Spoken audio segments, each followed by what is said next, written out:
Est-ce que vous adorez le Saint-Esprit? Vous êtes adorateur de la Trinité?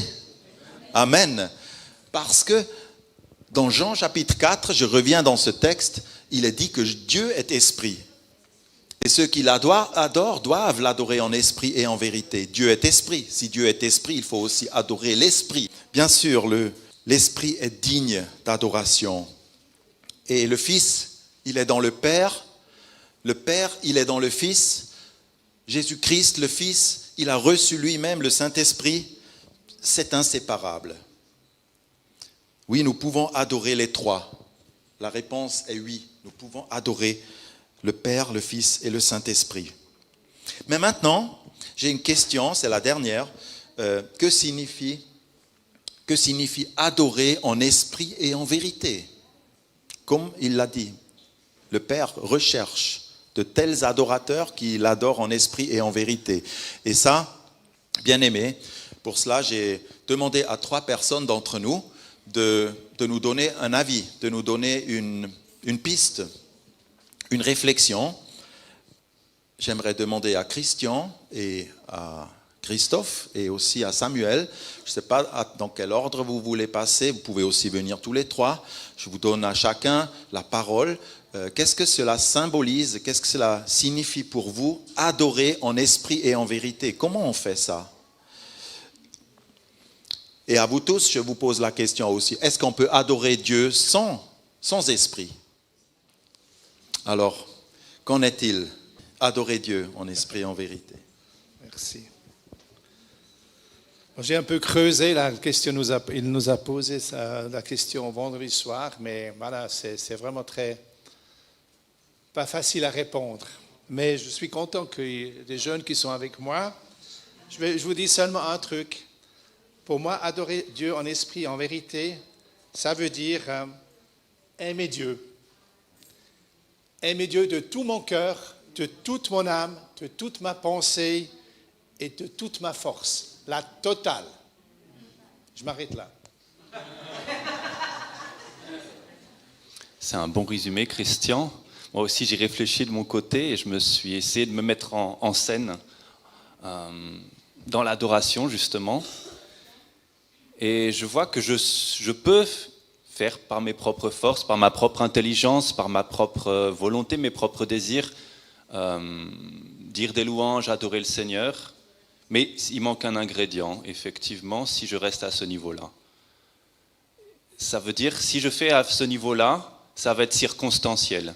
Si les choses vont bien, je vais avoir tendance à vouloir louer le Seigneur pour ce qu'il fait de bien dans ma vie, etc. Mais si je reste à ce niveau-là, si les choses vont mal, je ne vais certainement pas avoir envie de louer le Seigneur. Et là, justement, c'est là qu'intervient l'esprit.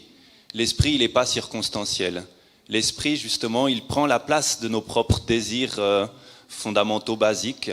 Il nous remplit d'autres choses. Il nous inspire. Il nous apporte ce qui ne vient pas de nous, mais ce qui vient justement de Dieu. Et à ce niveau-là, on peut, quelle que soit la circonstance, quels que soient les moments, on peut vraiment louer le Seigneur et ça dépasse encore plus tout le reste. Et je me suis dit, mais alors, comment on fait pour entrer dans cette dimension-là? Et je crois qu'on l'a un petit peu dit aussi, c'est dans la prosternation de reconnaître que Dieu, il est vraiment au-dessus de tout. Et oui, on s'humilie, on se met à notre niveau finalement, il n'y a pas de honte. Il y a peut-être un truc à casser là en se disant, s'humilier c'est honteux. Non, c'est pas honteux parce que Dieu, il est vraiment tout au-dessus. Et ça résume finalement comme ce que tu disais, il faut apprendre à aimer Dieu pour ce qu'il est, à aimer Dieu à tous les niveaux de notre être. Voilà. Merci.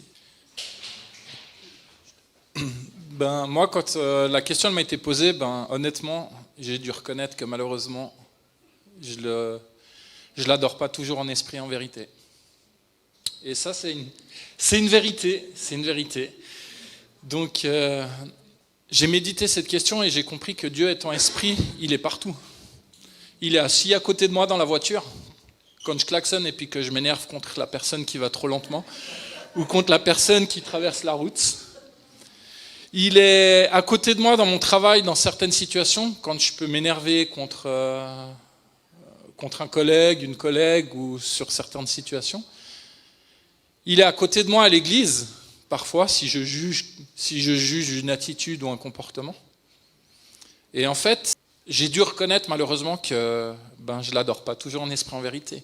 Et après j'ai cherché, j'ai demandé qu'ils mettent... Alors j'avais pris le même verset évidemment, mais Galates, si tu peux mettre Galates 5, s'il te plaît.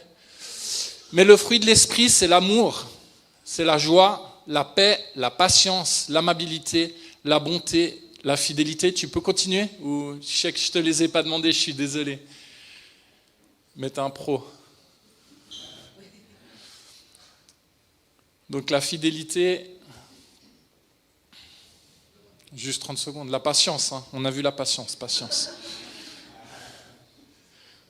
Or ceux qui appartiennent à Jésus-Christ ont crucifié l'homme livré à lui-même et à ses passions et à ses désirs. Puisque l'esprit est la source de notre vie, laissons-le aussi diriger notre conduite. Et en fait, c'est ça, adorer en esprit, c'est le laisser nous diriger. Moi, c'est comme ça que j'ai compris. Que Dieu vous bénisse. Oui, merci à ces 3 anciens de notre Église. Ce sont aussi des références pour nous.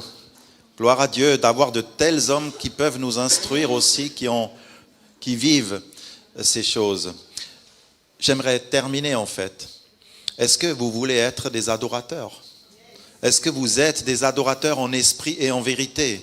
Ou est-ce que vous êtes simplement des visiteurs du culte?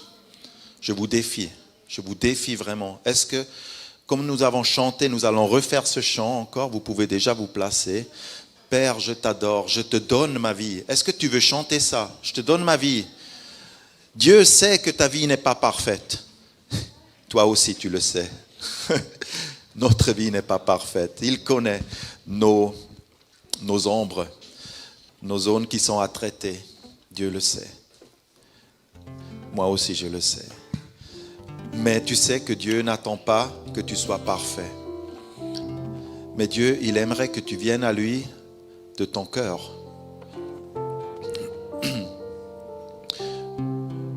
J'ai noté pour moi ici, que veut dire adorer Dieu en vérité?